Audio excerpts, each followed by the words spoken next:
12 जून 2025 रोजी अहमदाबाद येथे झालेल्या एअर इंडिया फ्लाइट AI-171च्या भीषण विमान अपघाताला 3 दिवस उलटले आहेत।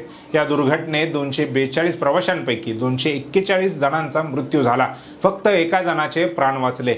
यात 169 भारतीय, 53 ब्रिटिश, 1 कॅनेडियन आणि 7 पोर्तुगीज नागरिकांचा समावेश होता।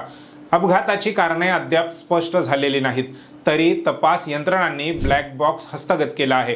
भारत आणि परदेशातील तज्ञ या अपघाताच्या संभाव्य कारणांवर चर्चा करताना दिसत आहेत। या सर्व गोष्टींची सविस्तर माहिती पुढील काही मिनिटातच घेऊयात। नमस्कार, मी संकेत आणि आपण पाहत आहात मुंबई आउटलुक। या अपघाताच्या तपासात ब्लॅक बॉक्सची भूमिका अत्यंत महत्त्वाची आहे।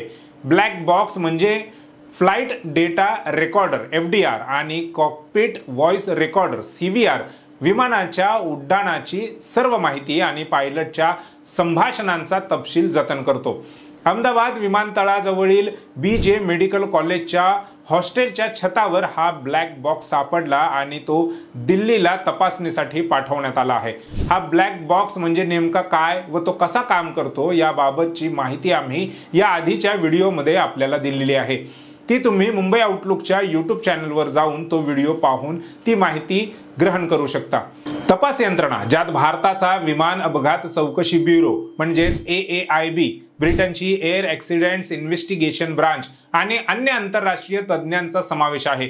या डेटाचे विश्लेषण केले जात आहे। यातून अपघातापूर्वी आणि दरम्यान काय घडले याचा उलगडा होईल। या तपासासाठी साधारण 10 ते 15 दिवस लागू शकतात, तर प्राथमिक अहवाल 3 महिन्यात येईल। भारतातील एव्हिएशन तज्ञांनी अपघाताची काही संभाव्य कारणे समोर आणलेली आहेत। त्यातले पहिले कारण पायलटच्या चुकीबद्दल बोलले जात आहे। टेक ऑफ पूर्वी विमानाच्या कॉन्फिगरेशन मध्ये त्रुटी असण्याची शक्यता आहे। उदाहरणार्थ फ्लॅप्स योग्यरित्या सेट नसावेत, ज्यामुळे विमानाला पुरेसा वेग मिळाला नाही। दुसरे, तांत्रिक बिघाड। पायलटने टेक ऑफ नंतर लगेच मेडे कॉल दिला आणि थ्रस्ट मिळत नाही, विमान उचलत नाही असे सांगितले। यावरून इंजिन फेल्युअर किंवा इंधन पुरवठ्यातील बिघाडाची शक्यता वर्तवली जात आहे। तिसरे संभाव्य कारण वजनाचा चुकीचा अंदाज असे मानले जात आहे। काही तज्ञांचे म्हणणे आहे की पायलटला विमानाच्या वजनाबाबत चुकीची माहिती मिळाली असावी, ज्यामुळे टेक ऑफ दरम्यान नियंत्रण सुटले असावे व हा भीषण अपघात घडला। महाराष्ट्राचे माजी चीफ पायलट संजय कर्वे यांनी यावर सविस्तर विश्लेषण केले आहे, ज्यात त्यांनी मानवी चूक आणि तांत्रिक बिघाड यावर विशेष भर दिलेला आहे। परदेशी तज्ञांनीही या अपघातावर भाष्य केले आहे। बकिंगहॅमशायर न्यू युनिव्हर्सिटी मधील मार्को चान यांनी सांगितले की सोशल मीडियावरील व्हिडिओवरून असे दिसते की विमानाचे फ्लॅप्स योग्यरित्या सेट नव्हते, ज्यामुळे टेक ऑफ दरम्यान अपघात झाला असावा। परंतु व्हिडिओचे रिझोल्यूशन म्हणजे व्हिडिओची जी क्लॅरिटी आहे ती कमी असल्याने याची पुष्टी होऊ शकत नाही। दुसरीकडे ब्रिटनचे प्रधानमंत्री कीर स्टारमर यांनी सांगितले की ब्रिटनने तपासासाठी आपली तज्ञांची टीम पाठवलेली आहे, जी भारतीय यंत्रणांसोबत काम करत आहे। यातून अपघाताचे खरे कारण समोर येईल। अमेरिका आणि ब्रिटन या दोन्ही देशांनी भारताला तपासात तांत्रिक सहाय्य देण्याची तयारी दर्शवली आहे। विशेषतः बोईंग 7878 ड्रीमलाइनरच्या डिझाईन आणि ऑपरेशनशी संबंधित माहिती देण्यासाठी ही मदतीची ऑफर दिली गेली आहे। परदेशी तज्ञांनीही पायलटच्या चुकीपासून ते तांत्रिक बिघाडापर्यंतच्या शक्यता व्यक्त केल्या आहेत, परंतु ब्लॅक बॉक्सच्या डेटाशिवाय ठोस निर्णय किंवा निष्कर्ष काढणे कठीण आहे। या अपघातात 61 विदेशी नागरिकांचा समावेश असल्याने याची आंतरराष्ट्रीय स्तरावरती चर्चा सुरू आहे।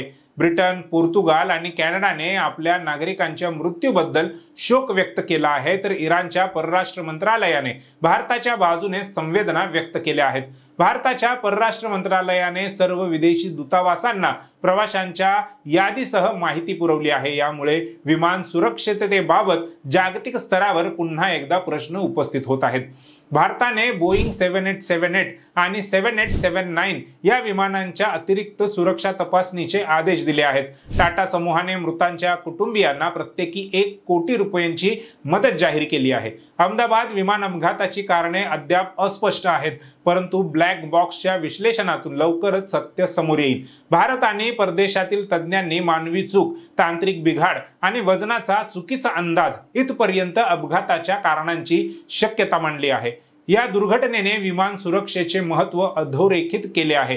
तपास पूर्ण होईपर्यंत आपण संयम ठेवणं गरजेचं आहे आणि त्यासोबतच मृतांच्या कुटुंबियांप्रती संवेदना व्यक्त करणं देखील तितकंच महत्त्वाचं आहे.